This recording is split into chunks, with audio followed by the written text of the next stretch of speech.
January will bring historic changes in Richmond, and not just because Democrats are claiming control of the House and Senate. Senior reporter Joe DeShiel has that part of the story, and he's here in studio tonight. Joe, how is the political landscape changing? Well, Jean, I'm not sure we can predict with certainty how all of the changes will play out. We can guess what divided government will mean with a Republican governor and Democratic majorities in both chambers.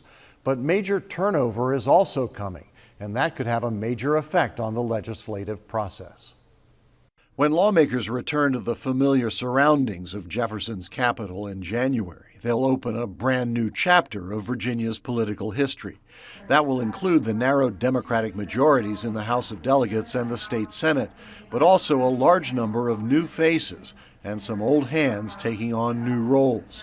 Delegate Chris Head is moving to the state Senate. But you're looking at between 35 and 45% turnover in both chambers in one election. That is an unprecedented occurrence. We certainly have a lot of institutional knowledge that has left the General Assembly.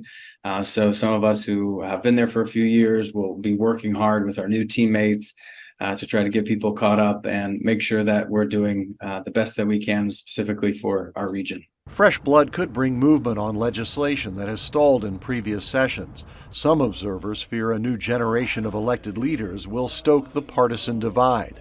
But WDBJ 7 political analyst Bob Denton says the changes will bring more voices into the political debate.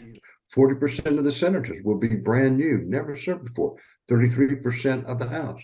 It's certainly going to be a younger legislative body. It's certainly going to have more women in there and also more blacks serving almost to a historic level in the Senate.